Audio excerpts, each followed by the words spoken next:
Listo. Bueno, arrancamos. Buenos días. Entonces, la clase que hoy pusimos se llama Personalidad y carácter del Yehudí.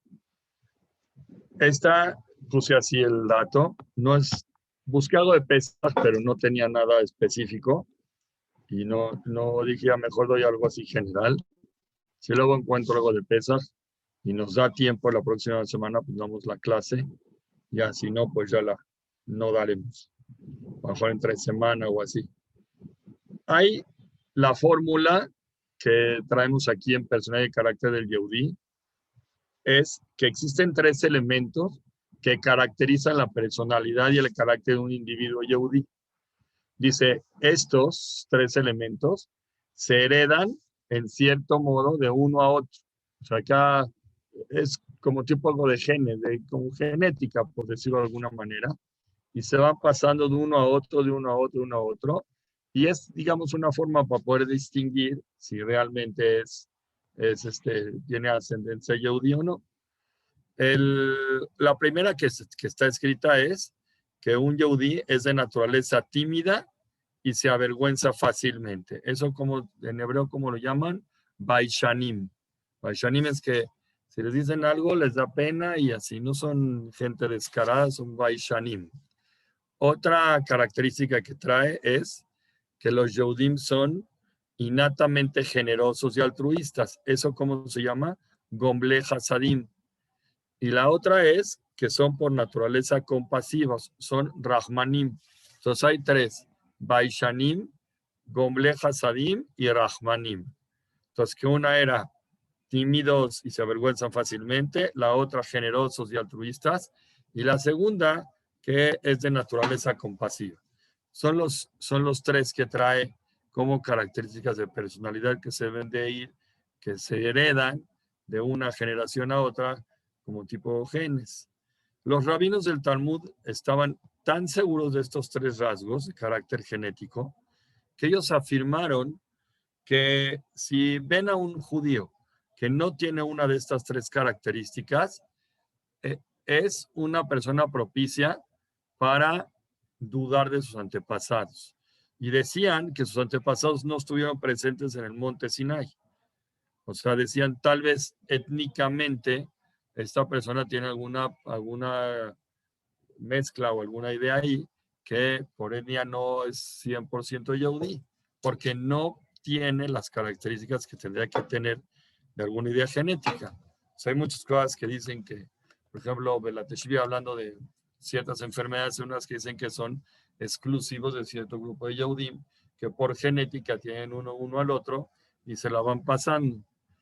Ahorita que hablamos de ideas de genética, me acordé que tengo una clase grabada corta, que tal vez vale la pena hablarlo, para que entiendan dónde está esta fuerza de genética, tal vez lo voy a meter ahorita en este momento acá, que habla sobre un experimento de genética de los Kohanim. Entonces, me dan un segundito, voy a abrir ese documento y también se los voy a comentar en este momento. Denme un segundo y busco el documento. Entonces, voy a tomar un poquito, voy a desviarme del tema, pero ya que lo comenté, está interesante platicar de esto. Hay un común denominador que se puede encontrar entre los Kohanim, que han hecho pruebas de ADN para este tema. ¿Qué es el ADN? Eso se acuerdan los que hace mucho ya no estudiamos este tema. Dice que todos los judíos somos hermanos, es una cosa que es sabida, ¿no? Y esto es muy sencillo de comprobar porque estamos unidos por una historia, una cultura, una religión compartida, un amor a Dios, a la Torah, etc. Entonces, es algo muy interesante saber que además de esos puntos que hicimos referencia, tenemos un enlace genético común. Dice, existen pruebas científicas que han atestiguado que los judíos de muchas partes del mundo tienen más en común que los pobladores no judíos del mismo lugar. O sea, hicieron pruebas genéticas, se dieron cuenta que en genética también tienen ciertas características diferentes los judíos que pueblan este lugar que los que no lo son. ¿Qué expliqué? Dijimos que es el ADN, pues nos los enseñaron desde la escuela, que los que no estamos en eso, ya ni nos metemos en eso, que se llama ácido desoxirribonucleico. Así es como así nos los dicen. Este es el ácido que está en el núcleo de las células de las personas y es el principal constituyente del material genético de los seres vivos. Este ácido es el responsable de la transmisión hereditaria de una persona a la otra y es el responsable entre el parecido, por ejemplo, de un papá con su hijo. Y, o sea, no es que hay un molde, pero dicen es que este está igualito a su papá. Entonces, ¿por qué habría de estar igual a su papá una persona que se parece mucho a él? Pues todo es por asuntos de genética, es por ese tema del ácido de que transmite esta herencia. Y hace que exista, por ejemplo, un molde común por cada especie. O sea, digamos que es como una computadora muy especializada que contiene toda la información genética de una persona, las instrucciones de diseño de todos y cada uno de nosotros. Entonces, en temas de genética física, pues es muy fácil entender que el físico pues es igual al otro. Pero también en genética existe una transmisión de personalidad y carácter y cualidades. Entonces, cada uno de nosotros, en el ADN, o sea, está reservada esa serie de instrucciones que fueron pasadas de una información de un padre a un hijo. Y en el ADN hay decenas de miles de genes que tenemos las personas. Hay un ADN que se llama mitocondrial, así se llama ese ADN. Este solo se hereda de la mamá, no se puede heredar del papá. La mamá es la que pasa ese ADN. Y este se encuentra fuera del núcleo de la célula. O sea, el núcleo tiene todo el ADN principal, lo que se pasa por genética, pero el ADN mitocondrial no está dentro de la célula. Ese se encuentra fuera del núcleo. O sea, está en la célula, pero no en el núcleo. Y este gen, se usa para el estudio de las migraciones de la historia. O sea, pueden más o menos evaluar, si era un estudio de ADN a cada uno de nosotros, pueden evaluar exactamente de tu historia hacia atrás cuál es tu origen X, o si vienes de Grecia o de Turquía o de España o irse más hacia atrás. Este ADN se usa cuando se hacen estudios, por ejemplo, de medicina o estudios policíacos, y de esa forma pues pueden dar cuenta si una persona, por ejemplo, es compatible con otra, o para hacer estudios de policía si es una persona X o Y la que estuvo inmiscuida en tal asunto. Entonces, por ejemplo, cuando hay rastreos de personas y quieren determinar un delito, verificar una paternidad, etcétera, pues usan estos estudios de ADN y ayudan muchísimo para poder encontrar esto. Eso lo hacen con este ADN mitocondrial. Toda la información de cualquier ser vivo, hagan de cuenta que sacan un expediente tuyo y en vez de que tengas que llenar tu perfil en tu red de WhatsApp, en tu red que tienes ahí donde llenas tu perfil, donde puedo yo leer todo tu perfil, lo tienes todo reservado en el ADN.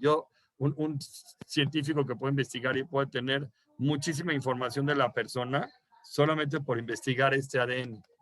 Este ADN determina los rasgos físicos, los rasgos de carácter, como dijimos, las aptitudes, los lazos familiares y demás. Sin embargo, nosotros tenemos que saber que toda la programación de nuestra vida es mucho más que un ADN. O sea, no nada más es el ADN que tengo ahí, entonces ya tengo como todo preprogramado de cómo yo voy a ser de carácter en todo mi tiempo, en toda mi vida y todo. O sea, nuestra vida no necesariamente es nada más puro ADN, tiene parte, pero no es puro ADN. Es mucho más que eso. O sea, porque intervienen muchos factores, por ejemplo, aunque una persona nació con cierto ADN, todo el entorno también depende en el carácter y las actitudes de la persona, toda la educación, la alimentación y todas las circunstancias que actúan para que la persona se pueda autorrealizar en la vida y fabrique su futuro. Eso es lo que es una persona.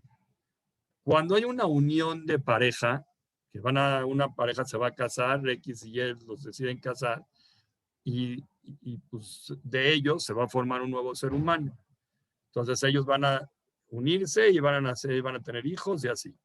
Para el nacimiento de los bebés, se necesita hacer una combinación de cromosomas. Por eso a veces, cuando no sé, todavía lo hacen, casi seguro que es así, se hacen estudios, no sé, todas las comunidades los hacen para ver si son compatibles y de esa forma ven y pues no habría problema en la compatibilidad de uno a otro. Entonces, para que se forme un ser humano, se necesitan 46 cromosomas, de los cuales esos contienen todos este famoso ADN del que estamos hablando. En una relación normal, o sea, bueno, una relación que es lo que es, el hombre aporta 23 cromosomas y la mujer aporta 23 cromosomas. Y así se forma un nuevo organismo en base a la información genética que ambos papás proporcionaron al nuevo ser. O sea, tienes 23 cromosomas del papá y de la mamá y así viene un nuevo bebé. Eso es lo que hace un ADN, eso es lo que es en información científica, como nosotros lo traemos hasta ahorita. Ahora vamos a regresar al tema, o sea, un poquito, ¿por qué lo traje? Porque estamos hablando de cuál es la personalidad y carácter de un Yehudí. Y esto me pareció interesante porque aquí podemos platicar unas pruebas que se hicieron muy padres para que vean que lo que yo les dije que somos Baishanim, Rahmanim y Gomle Hasadim, no es una cosa que es un invento de los Jamim, o sea, es una cosa que se pasa genéticamente de una persona a la otra. Ahora, hay una prueba que se llama la prueba de los Kohanim, que es algo sensacional lo que pasa en muchos Batei Knesiot del mundo, cuando, por ejemplo, llaman a la lectura de la Torah. La Torah primero tiene que subir el Cohen, luego tiene que subir el Leví y luego tiene que subir el Israel. Entonces, o los que hacen Birkat Kohanim, pues son Kohanim. Entonces llaman a la lectura de la Torah un Cohen. Y es una cosa impresionante. Cuando tú estás en un país que tiene muchísimo movimiento y va mucha gente de ese minyan, tú podrías ver en muchas ocasiones que sube la lectura de Cohen un hombre de piel morena y ojos oscuros, por ejemplo. Y seguramente, pues tú dirías que esa persona es de origen de Marruecos o un país así, ¿no?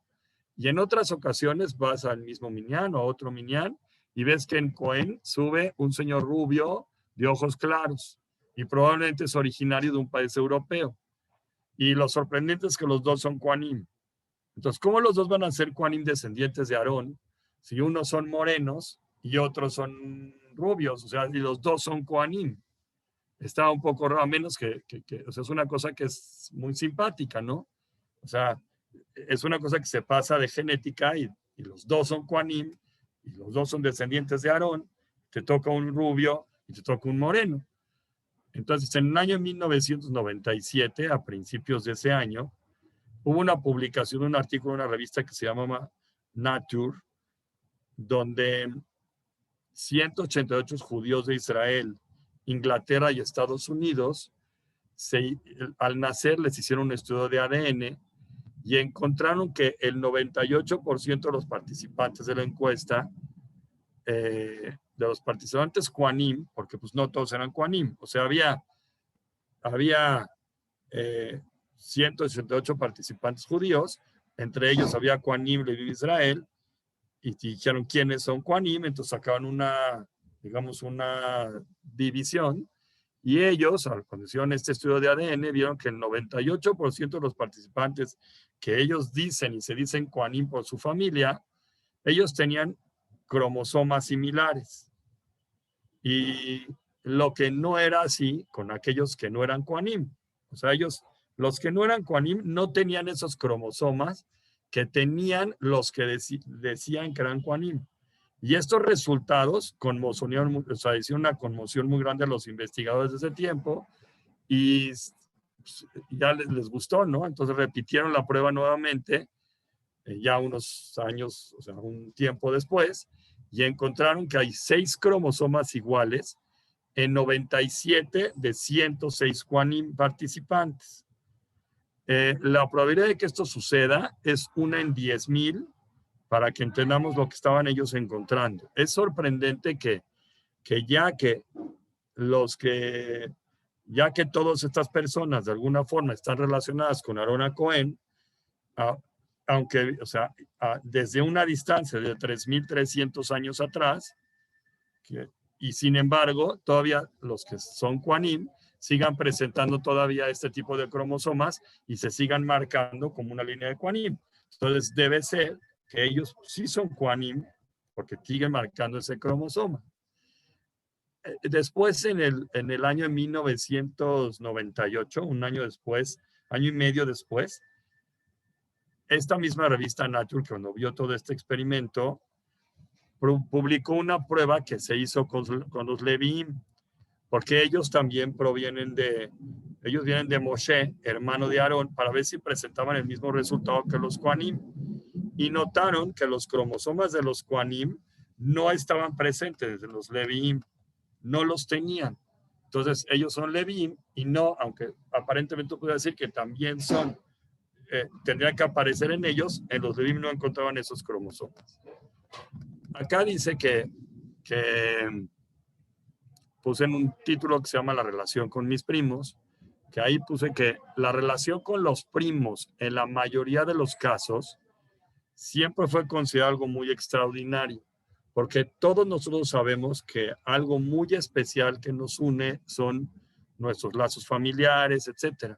Entonces, cuando nosotros observamos a otro judío y entendemos qué tan cerca estamos unos de los otros y pensamos que todos nosotros somos parientes lejanos, es mucho más fácil lograr que todos te agraden y que nos preocupemos unos por los otros. O sea, si yo de alguna forma podría hacer un estudio cromosómico a todos los judíos que están a mi alrededor y a todos los de mi comunidad, etcétera, según los que presentan estos artículos, que tendríamos que presentar algunos cromosomas iguales y no de Kohanim, son los normales, sería mucho más fácil entender que como es mi pariente de alguna manera, pues tengo que intentar que me agrade, aunque pues bueno, a veces mis parientes no me agradan, ¿no? Pero tengo que intentar que me agraden y tenemos que preocuparnos unos por los otros. Hay un artículo sobre que lo leí hace muchos años, que había un joven que vivía en un lugar que se llama Portland, en Oregón, que él decidió una vez hacer Aliyá a Israel, ese joven. Y al inscribirse en la Universidad de Bar-Ilan, él conoció a una mujer llamada Miriam, con la cual decidió casarse esta persona. Este joven, en el título aquí lo voy a llamar Ben, y este muchacho Ben pues, conoció a esta niña en la Universidad de Bar-Ilan y ya me voy a casar con ella. Este joven Ben se metió en el ejército israelí y Miriam se inscribió a un seminario. Este Ben bien podía haberse quedado en los Estados Unidos viendo partidos de fútbol americano o asistiendo a fiestas, etc. Lo mismo Miriam, pues, que era de Denver, y sin embargo, prefirieron los dos irse a Israel porque para ellos era muy importante hacer aliyá y vivir en Israel, entonces ellos quieren estar ahí. Entonces, todos nosotros, cuando pensamos en vivir en Israel, o sea, si yo te digo ahorita tú, Cecilia o Olga o cualquiera que estamos aquí, pensamos en el tema de vivir en Israel, la verdad, o sea, aquí entre nos, ponemos muchísimos obstáculos para esto. O sea, ponemos cantidades de paredes y cosas porque, bueno, puede ser que sea realidad que hay muchas cosas que no me permiten irme allá. Y la verdad es que es mejor pensar en Israel en un estado de tranquilidad y no en un estado que es una emergencia ahí. Sí. Pero ponemos muchísimos obstáculos. Y no lo hacemos. Realmente no hacemos aliyá, no nos vamos a Israel, no hacemos ese cambio. Este joven Ben, que fue el que se casó con Miriam en esta historia, él fue llamado como soldado a luchar en el conflicto de Gaza. Y Miriam se inscribió en una unidad de apoyo. Y fue gratificante saber cómo los judíos del mundo, pues estamos todos identificados con Israel. Y entender esto, pues se debe solo por algún motivo que podría ser que aunque nos cueste trabajo irnos, pues es algo que se llama que la sangre llama. Entonces la gente se identifica con Israel simplemente porque la sangre llama. Cuando tú estás en Israel, aunque no te vayas a vivir ahí, sientes como que de algún modo estás comprometido con el país y te quieres ir hacia allá. Y el autor de este artículo concluye que algunas personas idolatran, por ejemplo, atletas, otros idolatran las celebridades, etcétera. Pero él dice que para él, este joven Ben es el héroe mayor de todos, porque este héroe demostró que tiene un amor sincero por su pertenencia a un pueblo milenario y estaba enamorado por ello y dijo, me voy a Israel, y de ahí pues venimos todos. Y entonces él dijo y mostró un cariño especial por toda su familia, su descendencia Israel. Entonces eso demuestra cómo de alguna manera todos estamos relacionados con esta tierra y quisiéramos en algún momento estar ahí y no entendemos por qué. Entonces, según lo que leímos en nuestro artículo, podemos entender esta misma idea. O sea, si tienes cromosomas similares a todos aquellos Yehudim, el hecho que tú los ames a los Yehudim que están en Israel o ames al país Israel, aparte de que a lo mejor no los inculcaron de pequeño, pero tienes algo en la sangre que tú no conoces, que está en tus cromosomas, que hace y que te obliga a amar a tus hermanos judíos y a amar a tu tierra de Israel, simplemente nada más por el hecho de que algo en tu sangre tienes que tienes en común con las personas que están ahí. Porque yo físicamente pues no conozco los judíos ni de España, ni de Francia o así, o Inglaterra. Y cuando ellos que sufren, sufres tú. Y es muy probable que haya una relación que es como si fuera una relación de familia, que te duele ver el sufrimiento familiar. Entonces, eso es una de las cosas que traté de traer dentro de esta idea para que entendamos que existe este principio, o sea, existe una posibilidad y un principio que, como dijimos en la fórmula al principio de la clase, que hay características en los Yehudim que los Jajamim de la Gemara ya podían determinar, que están incluidos en los cromosomas de cada uno de nosotros, que no los conocemos, pero ellos sí sabían que era parte de la naturaleza judía. Ahora, pasando a otra idea, ya quitando el tipo nada más fue como una idea que vale la pena tomar en cuenta y analizar por si acaso alguien teníamos duda de esta idea. Una vez me preguntaron cuando hablamos de este tema si era posible que hoy hiciéramos una prueba de cromosomas y tal vez una persona podría salir no Cohen. No sé por qué no la hacen y ni siquiera sé si alágicamente sería válido. O sea, si una persona ya reconocida por 5 o 6 años, perdón, generaciones, que ya son Kohanim y de repente es una prueba de cromosomas y no sale, si eso lo podría nulificar como Cohen, es una cosa que alágicamente tendríamos que investigar según la ley si es así o no. Pero que se encontraron cromosomas en investigaciones iguales en todos los que son Kohanim, incluso que se vean físicamente diferentes, es una prueba que traían en esa revista, fue publicada ya hace más de 10 años ese experimento. Ahora vamos a hablar de otra idea, de lo que estamos hablando del carácter del Yehudí en general. Vamos a ver un poquito qué es expresar una confesión.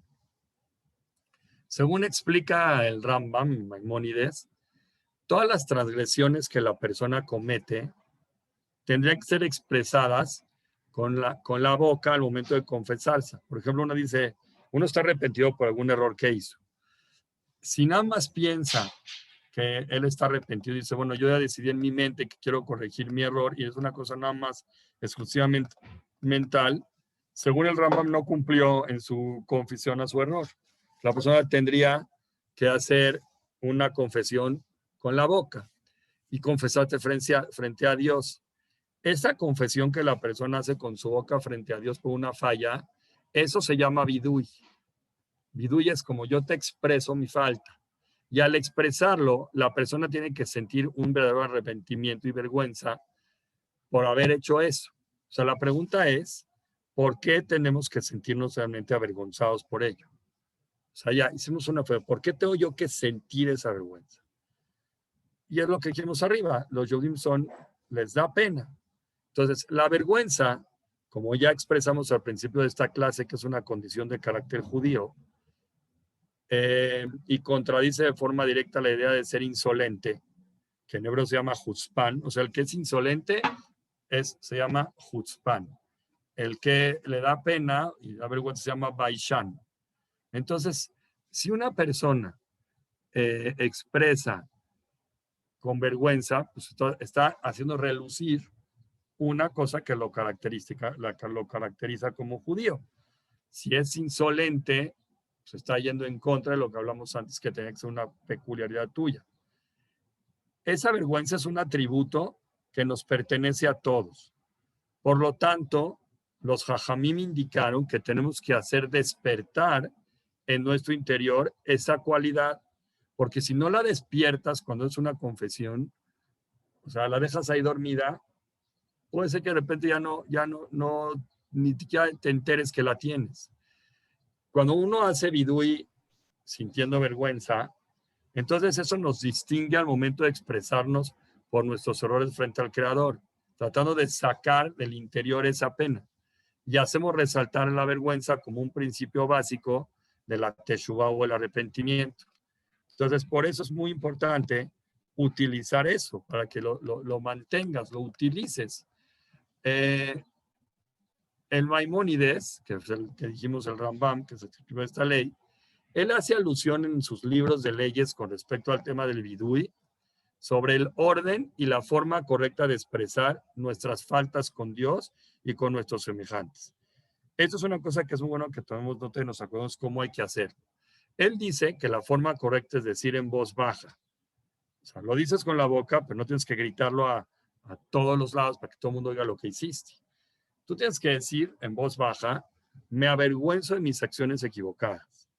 Sin el sentimiento de vergüenza, todo el proceso de la sincera teshuvá tiene un defecto, porque no sentiste esa pena. ¿Y por qué? Porque a diferencia de sentir culpa o remordimiento de conciencia, que es una cosa que se caracteriza como sentimientos privados y profundos, la vergüenza existe cuando hay la posibilidad, cuando la posibilidad de que nuestros actos malos sean conocidos por los demás. O sea, si es algo que nadie puede llegar a saber lo malo que yo hice, no hay pena. No hay pena, o sea, no hay vergüenza porque pues nadie puede llegar a saberlo. Y eso es un sentimiento de culpabilidad o remordimiento de conciencia. Porque yo sé que tengo algo malo, pero no es una cosa que despierte en mi vergüenza porque es algo más privado y profundo. Si yo sé que tengo un error y y nadie tiene posibilidad de darse cuenta del error más que yo mismo, y si siento pena por eso, no se llama vergüenza, eso se llama remordimiento de conciencia, porque yo conscientemente tengo un problema mental, que tengo una falla en ese punto. La vergüenza solamente está si existe una posibilidad de que alguien pueda llegar a darse cuenta de mis actos malos. Entonces me da mucha vergüenza porque pueden llegar a saber lo que hice. Por lo tanto, cuando una persona expresa una confesión sintiendo vergüenza, estamos demostrando algo muy grande, que entendemos que Dios observa cada acción que nosotros llevamos a cabo y nos avergonzamos frente a Él como si fuera una persona que conoce o que puede llegar a conocer nuestras cosas equivocadas. Estamos dándole su valor que Dios, Él encuentra y conoce mis actos y me da pena que los ve. No es un remordimiento de conciencia que tiene oculto también frente a Él. Él también los ve. Y entonces hemos actuado falsamente, engañándonos de manera tal que hacemos como si nadie estuviera viéndonos, incluso como si Hashem no nos está viendo. Haciendo como que ni Él nos ve, pues estoy oculto en mi recámara, puerta cerrada y cerrada, ¿quién se puede dar cuenta? Entonces, el hecho que no podemos ver a Hashem de forma física, porque ya que Él se encuentra en todos lados, entonces, ¿cómo puede una persona física que se encuentra en todos lados? O sea, si Hashem fuera físico y está en todos lados, pues no podemos caminar porque estamos apretados por todos lados como una masa que te llena todo. Entonces, no hay manera. Entonces, eso nos impide comportarnos de una manera correcta, fingiendo que no se encuentra ahí, porque pues, como no lo vemos, pues sentimos, nos engañamos a nosotros mismos que no está, y por lo tanto, pues no nos sentimos fácilmente avergonzados cuando hacemos algo malo en privado, porque no estamos frente a otra persona. Pero imagínate que tienes ese cuarto lleno de personas que están observando lo que estás haciendo y están todos los ojos de las personas sobre ti. Ahí sí, porque físicamente lo ves. Entonces, no, ahí sí hay forma de avergonzarse de manera inmediata. Es como si fueras un Big Brother, que sabes que tienes cámaras por toda la casa que te están observando todo el tiempo y sabes que la gente te ve. Pero como tú no los ves, entonces llegas a tropezar en un momento dado, que no sientes vergüenza porque no ves a los que te ven. Pero todo el mundo te está observando. Y es igual, Hashem es, o sea, para entenderlo lo dijimos nomás, todo el tiempo está observando lo que haces.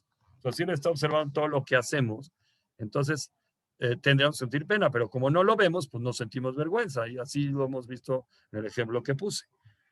Si tú te sientes avergonzado por tus pecados al momento que estás solo, tú y Dios, entonces claramente estás alcanzando un nivel muy alto de emuná, de fe, porque has logrado entender con claridad con respecto a la existencia de Dios y a su presencia, tal cual lo tiene de la Teshuvah cualquier persona en esta tierra. Sentir la presencia de Dios al mismo nivel que sentimos la presencia de otra persona, eso fue expresado por Rabbi Yohanan ben Zakkai cuando sus alumnos le vinieron a visitar en su lecho de muerte y él les dio una bendición diciéndoles lo siguiente. Así dijo ya Rabbi Yohanan, les trae una Gemara y dijo así: Yehi Ratzon, Shete Alehem More Shamaim, que More Basar Badam. Esa fue lo que les dijo. Está en su lecho de muerte, vinieron a visitarlo y les dio esta bendición. Les deseo que teman y respeten a Dios como temen y respetan a los hombres. Así le dijo Rabbi Yohanan ben Zakkai a los alumnos. Eso es lo que les dijo a ellos cuando vinieron a ver en su lecho de muerte. Los alumnos le preguntaron, hasta ahí tenemos que temamos a todos a Dios como tememos a los hombres. Así hasta ahí fue la pregunta. ¿Cómo que hasta ahí? ¿Qué pregunta es esa hasta ahí? Entonces, hay dos formas de explicar este hasta ahí. Una forma que yo entiendo, o que se puede explicar en los mefarshim, que es un hasta ahí. Una es explicándolo así. Rabbi Yohanan les explicó que sentir la presencia de Dios con la misma claridad que sentimos la presencia de otra persona, te va a demostrar un nivel muy alto de fe, porque es muy difícil entender su presencia, igual que cuando sientes la presencia de que alguien está en el cuarto viéndote, porque la gente tiene mucho miedo de la vergüenza que puede pasar al ser descubierto haciendo algo inapropiado. Y entonces sintieron que lo que el Rab dijo era demasiado. O sea, eso es lo que usted espera de nosotros. Realmente, o sea, usted dijo es una cosa imposible de alcanzar. ¿Cómo vamos a poder llegar a alcanzar ese temor de sentir a Dios presente igual como si fuera una persona? Hasta allá es demasiado. Considerando que Hashem, nuestro Padre, tolera fácilmente las acciones y no como el ser humano que cuando te va a ver haciendo algo vergonzoso te va a criticar de manera inmediata. Porque Hashem es tolerante. Y entonces, por lo mismo, no es para tanto que tenemos que temer a Hashem, a equivocarnos frente a él, igual como si fuera que una persona nos está viendo. Entonces, la bendición que él dijo, ¿usted cree que tenemos que llegar a ese nivel de tener temor a Dios cuando hagamos un error, al mismo nivel que tenemos miedo de la vergüenza de que nos vea un ser humano? Entonces, ellos sintieron que fue demasiada la exigencia. Esa es una explicación. Otra explicación podría ser que los alumnos sintieron que es demasiado poco, o sea, al revés. ¿Cómo podemos comparar el temor a la grandeza del Ser Supremo con el que se siente al temer un simple ser humano? Y a lo que le dijo Rabbi Yohanan, y aclaró que dijo, no piensen que lo que le estoy pidiendo es algo sencillo y poco, porque la vergüenza frente a un ser visible es tremenda y ojalá lo logren, por lo menos, llegar a ver a Hashem a ese nivel, por lo menos. Entonces, puedes explicar hacia los dos lados y ambas explicaciones son correctas. Puedes usar este lado y este lado, las dos estarían bien. Ahora, una pregunta que podríamos hacernos también en este momento es, ya que estamos hablando de eso, es ¿por qué a veces el hombre se siente confiado al momento de pecar? ¿Por qué cuando peca se siente confiado y va y lo hace? ¿Qué? O sea, ya, ¿qué? O sea, ya, ahorita estoy tranquilo, lo hago abiertamente, sin ningún temor, ni nada. ¿Por qué te sientes confiado? ¿Por qué te sientes que no pasa nada? O sea, ya, ¿qué tanto? Entonces hay un pasuk que viene en el libro de Devarim que dice así es en el Perek 6, y son dos pesukim, el 10 y el 12. Se los voy a leer en español, y dice el pasuk así: cuando Hashem, tu Dios, te haya traído a la tierra que prometió entregar a tus padres, Abraham, Isaac y Jacob, tierras con grandes ciudades que tú no edificaste, porque ahí hay gente ya habitando. Ellos tuvieron que entrar a conquistar, cuando entraron con Joshua, tuvieron que entrar a la tierra de Israel a conquistar toda la tierra, con casas llenas de todo tipo de cosas buenas, que tú no trabajaste por ellas, con pozos de agua que tú no cavaste y con viñas y olivares que tú no plantaste. Entonces, cuando comas y te sientas cómodo y satisfecho, ten cuidado de no olvidarte de Hashem, tu Dios, que te sacó de Egipto, de la casa de servidumbre. Ese es el pasuk. De ese pasuk se aprendería que nos sentimos confiados de pecar. ¿Cómo? Ahí va. Les voy a explicar cómo de este pasuk se aprende. La gran preocupación que existente es que él les dijo, van a entrar a una casa donde está lleno de todo tipo de cosas buenas, a un país que está lleno de cosas buenas, pozos cavados con agua, viñas, olivares, o sea, todo van a encontrar ahí.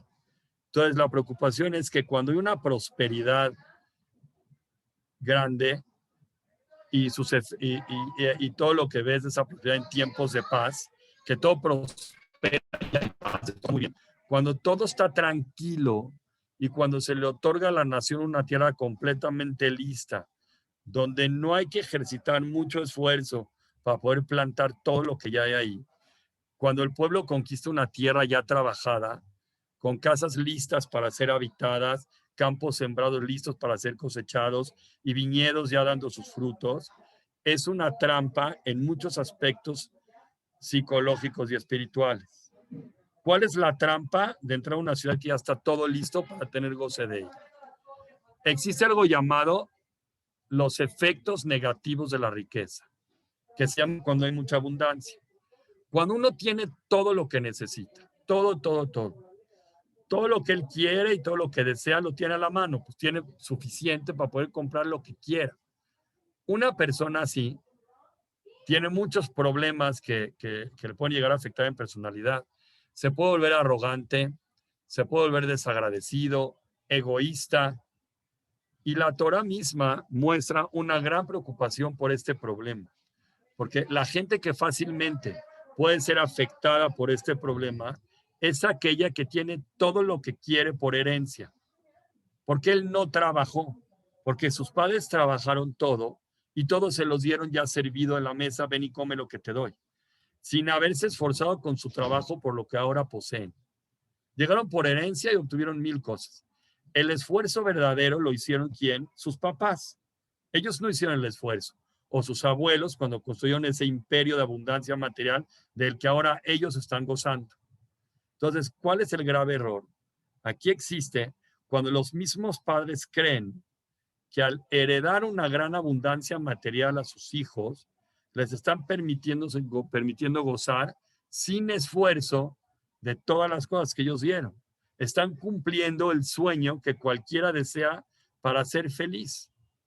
El sueño es que ojalá me hubieran heredado cantidades y millones de cosas para yo ser feliz con todo lo que ellos me dan. Además, se van a mostrar eternamente Hola, agradecidos. ¿cómo estás? Hola. Se prendió el micrófono a alguien. Espérenme, no, dice así. Ya está. Entonces, la gente... Perdón, soy yo. No pasa, no te preocupes. Y entonces ya dice, entonces además se van a mostrar eternamente, ellos piensan, mis hijos van a estar eternamente agradecidos con ellos por todo lo que les dieron.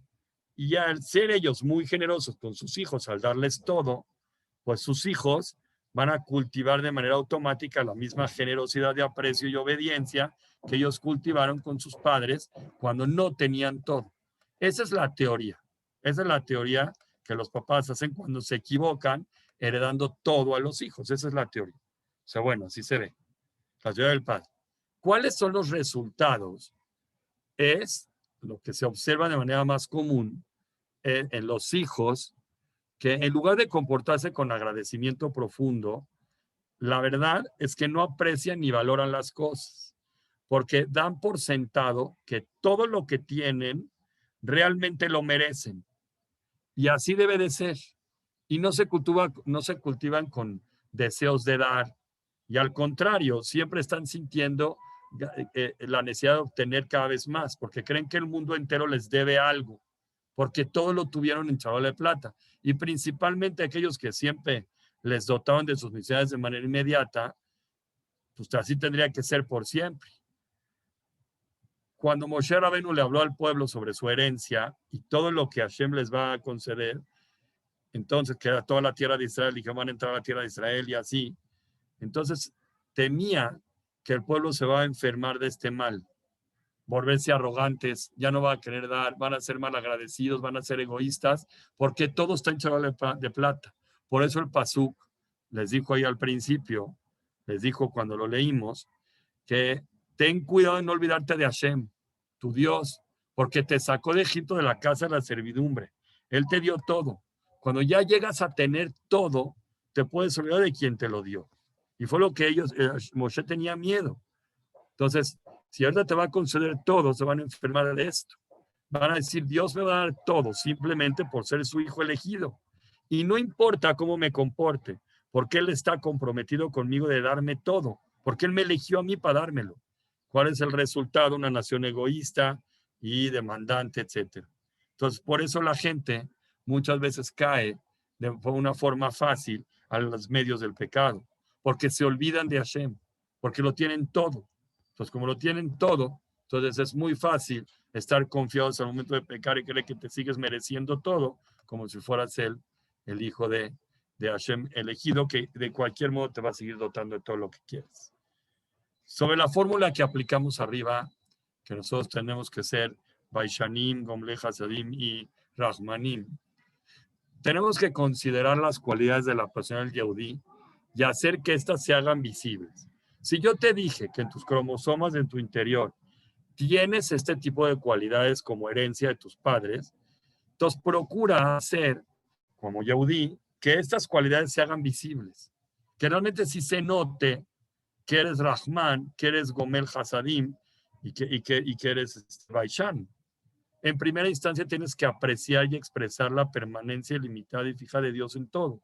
Y cuando tienes algún goce, tienes que bendecir y reconocer a Dios por él. Porque, y nos debe dar vergüenza fallarle, porque como nos da todo, ¿cómo no nos da pena fallar? Y no cumplir su voluntad después de que todo lo que tenemos se lo debemos a él. Otra forma de aplicar esta fórmula es entender que la generosidad se pone en marcha cuando nosotros tenemos como principio el apego al Todopoderoso, imitando su conducta piadosa hacia todos los seres creados. Si tú estudias la forma que Él se comporta con la gente y la humanidad en muchas cosas buenas y espera mucho tiempo antes de dar un castigo, o espera y da oportunidades a mucha gente de cambiar durante muchos años, compartiendo lo que nosotros fuimos afortunados en esto, entonces hay mucho menos posibilidad de que la gente se equivoque y más posibilidades de que la gente saque a flote esta fórmula. Entonces, una idea importante es eso. Si tú eres Gomel Hasadim y eres Rahman, acostúmbrate a dar y a ver por las otras personas. Un punto más cuando voy a retomar la idea del arrepentimiento que dijimos al principio. Ahora, yo les dije que cuando una persona se va a arrepentir, tendría que hablar directamente con Hashem y decirle con la lengua, con la boca, expresar ese arrepentimiento. ¿Por qué es algo tan significativo? ¿Por qué es tan importante expresar el arrepentimiento? No lo expreses, no lo hagas, no te arrepientas y ya, o sea, ¿por qué es tan importante el arrepentimiento en el hombre? Un punto es que Un punto es que la persona tiene que mantener su nivel de conciencia activo y despierto. Si entiendes las acciones que realizas en todo tiempo y circunstancia y no dejas manejarte por los impulsos, esto lo vas a lograr cuando al momento de actuar mal, inmediatamente piensas que tendrías que buscar un arrepentimiento verdadero por ello, sin la necesidad que otro venga y te solicite cambiar. Y que tú solo tienes la facultad de darte cuenta que te equivocaste y corregirlo. Y es un ejercicio personal que de conciencia activa y despierta todo el tiempo. Cuando la persona vive en una situación que está equivocada en su comportamiento humano, sin que nadie lo note más que él, o sea, nadie nota el error, pero él sí sabe que tiene un error, pero no es notorio, es un error que él hace, pero que no se nota. muy probablemente él va a dejar pasar la situación porque sabe que no se nota. Y tal vez hasta vuelva a ejecutar el mismo error por cuanto que no queda visible ante nadie. Como, ojo, no estamos diciendo que Hashem no observa las cosas. O sea, estamos diciendo que ante seres humanos. Repentinamente decides de buenas a primeras cambiar de ruta. Por el simple hecho que reflexionaste que estás actuando mal y debes de cambiar, o sea, es una cosa muy grande que tú lograste solo. Este es el más alto grado de arrepentimiento que hay. Que la persona decide automáticamente, hasta aquí llegué, y ahora es el momento de ejecutar un cambio, y ahorita voy a empezar a cambiar de manera significativa con algo que estoy haciendo mal. Eso es lo más alto que la persona puede llegar en la vida. O sea, lo subimos en la plática de las adicciones, lo vimos claramente, que no hay manera de llegar más alto al tope. Cuando una persona decide hasta aquí llegué, me arrepiento y empiezo de cero. Y puedo pasar 2 años, 10 años, 15 años y decide cambiar, es lo más grande que la persona puede lograr. Pero ahí es un caso mayor todavía, porque ahí sí había gente que notaba el error. Aquí está mucho más difícil todavía lo que estamos diciendo, porque aunque no sea visible, la persona podría seguir desde 10, 15 años y decide cambiar, reflexionar y cambiar su camino, aunque no es visible. Dijimos, cuando la persona se comporta de una forma inadecuada frente a sus semejantes, porque digamos que le faltó al respeto o lo ofendió al otro, y se disculpa de manera inmediata con el otro, por este tema, está demostrando la gran capacidad reflexiva que posee, porque él solito llegó a cambiar y a pedir una disculpa. Logras una reputación increíble frente a las demás personas y es mucho más fácil que seas perdonado por aquellos que sufrieron tus ofensas, porque no es lo mismo ahora que dejar pasar tiempo que genere odio y coraje y frustración. Lo más rápido que puedas hacerlo mejor, porque si no lo haces rápido, pasan los años y se va guardando un rencor ahí. Cuando uno comete una falta contra las demás personas o contra Dios y reconoce, entonces está demostrando, según lo comenta un que se llama Rabino Abuhad, que actuó por error o por impulso y no porque está contento de acuerdo con actuar así. Este rabino cita una Gemara en Berajot que dice así. Esta es la página 10 de esa Gemara y dice la Gemara. Si tú viste a un erudito de la Torah que está cometiendo ahorita una transgresión durante la noche, en la mañana tú tienes que asumir que ya se arrepintió. Es seguro que en la mañana ya se arrepintió de lo que hizo, porque es un erudito de la Torah. Una persona que estudia Torah, como cualquier otra persona, no es inmune a cometer errores. O sea, no porque sea un rabino que tiene un sombrero, seguramente que tiene todo perfecto. No es cierto, puede cometer cantidades de errores.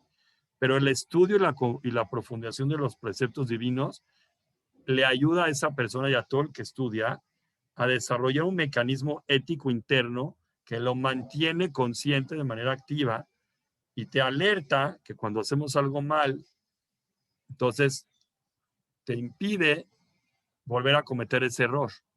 Y antes de que esto se convierta en un mal hábito. Y así, de esa forma, pues ya logras vencer este problema. Déjeme ver si tengo un punto más. Bueno, tengo unos minutos y les cuento esta idea. Unos minutos más para una idea más.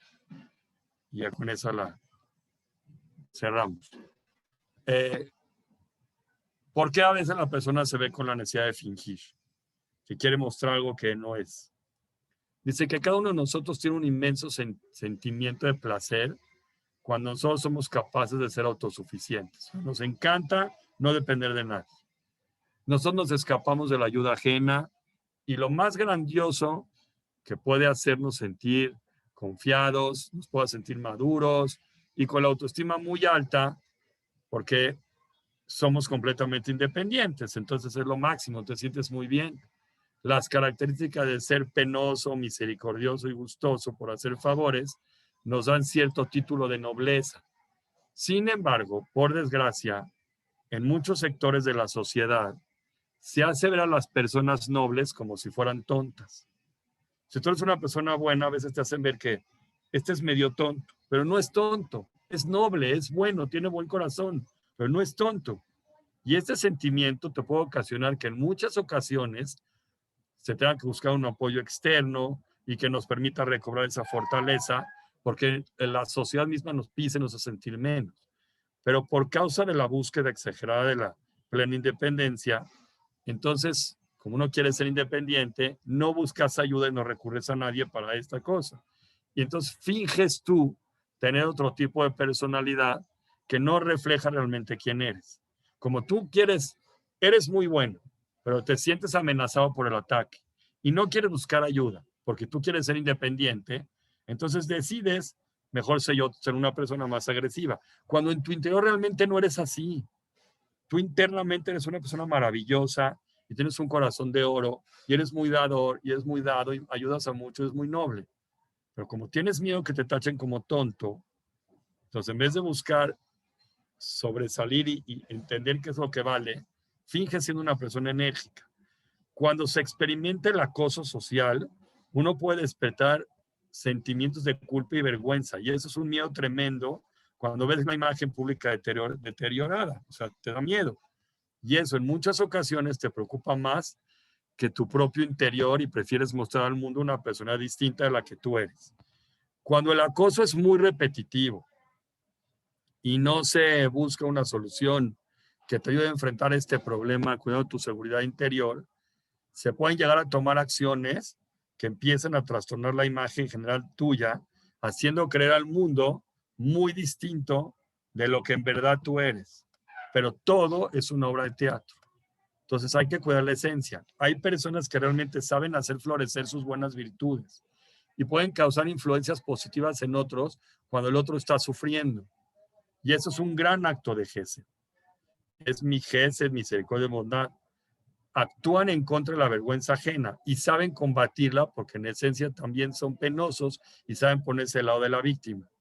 Entonces, buscar ese tipo de gentes te van a ayudar a tú salir adelante realmente quién eres, si es que eres una persona que tiene la fortaleza de buscar una ayuda. El ejercicio de estas personas es estar al pendiente de aquellos que están siendo víctimas por la sociedad para ofrecer una ayuda que es explicando lo que Dios espera de ti y que saques a relucir tu interior y no transformes tu personalidad por causas que no te traen bendición en la vida, sino lo contrario. Entonces, en este punto hablamos que la persona no debe de dejar que la gente lo gobierne y le haga ver que él es quien no es. Bueno, hasta acá podemos dejar el tema. Faltaron unas pequeñas notas que decir, pero como entramos al tema del Cohen, pues entonces esto ya no lo concluyo. Y Besat Hashem podemos dejar la clase hasta acá. Última frase, nada más para cerrar el tema, es saber esto, que Dios nos dio un medio que es mejor que cualquier otra cosa para acercar al hombre a Él, cualquiera. Y este es el estudio de la Torah. Entonces, la persona tiene que dejar de esperar que alguien te venga a decir que tienes que cambiar. Tienes que saber que tú eres responsable de ti mismo, fortalecerte y dejar de apoyarte en los demás en cada cosa y que tú tienes la fuerza de lograrlo y de sacar a expresión la fórmula que dijimos que es un carácter judío. Entonces, nadie puede hacerlo mejor que tú, pues entonces manos a la obra. Besat Hashem, esta es la clase. Si alguien tiene algún comentario. Yo tengo una duda, perdón. Y vas. No quería preguntar hace rato porque, pues, no sé, como que sentí que estaba un poco rara mi pregunta, pero pues, bueno, la verdad sí me quedé con la duda. Adelante. Antes, hace mucho, o sea, bueno, yo una vez escuché que no existía muy bien definido el concepto de judío, entonces no sé, o sea, se casaban también con personas que no eran judías porque no estaba tan bien definido. O sea, no sé, como por ejemplo cuando salieron de Mitzrayim, hubieron mujeres que también salieron con ellos y después se casaron con ellas y tuvieron hijos con ellas y no eran principalmente judías. Y el tema del ADN, ¿cómo queda con eso? O O sea, sea, no sé ¿cómo si... puede ser posible que en el tema de ADN esas personas sigan encontrando que siguen siendo judíos si realmente sus orígenes venían de una nación no judía? Mira, Exacto. se me ocurren dos respuestas científicas por qué puede llegar a pasar. una persona para ser judío necesita hacer un proceso de conversión y no nomás es casarse así nomás. Ellos desde la Torá, cuando tomaban, por ejemplo, había mucho el tema de esclavos o conquistas o que tomaban gente de otras naciones o gente, como tú dijiste, de Egipto, que se adhería al pueblo de Israel. Para ello, tienen ellos que tomar una actitud completamente comprometidos al judaísmo en todos los sentidos. Si no, la conversión no sería válida ni la unión al pueblo de Israel. Ellos, los pueblos que salieron de Egipto con ellos, aceptaron todas las condiciones que implica ser judíos de un principio. Entonces se hicieron judíos. Quiero apostarle, para poder contestar esa respuesta, el ADN, que ya sus descendientes ya empezaron a mezclarse a un grado que ya en sus ADN ya empezaron a aparecer ADN judío, porque si casa un no judío con una judía, pues le da un ADN judío. Luego esos hijos se casan con otros judíos, entonces ya al nacimiento pues ya empiezan a tener judíos, y a lo mejor el ADN no viene de tan atrás, sino viene un poquitito más posterior a esa época que viene antes. Lo fantástico del artículo de ADN es que los ADN de los Kohanim son los que no se repiten, ni aunque una persona se convierta en cantidades de generaciones, solamente con los descendientes de Aarón. Pero encontrar ADN judío en gente, yo creo que hoy por hoy, si le sacan ADN a gente no judía, probablemente sí encontrarán ADN judío también en muchas de esas personas, porque tal vez son judíos asimilados. O sea, que en algún momento se llevan a perder y algo tienen atrás. Pero ya con las generaciones es muy probable que se vaya perdiendo. Están entrando en ese riesgo. Ya nuevas características van entrando en nuevas fórmulas que se van haciendo en el ADN hasta que se llega a perder. Ok, perfecto. Ya, buenísimo, gracias. Yo creo que va por ahí. ¿Alguien más tiene algún comentario? Pues mil gracias a todos. Gracias. Gracias. No a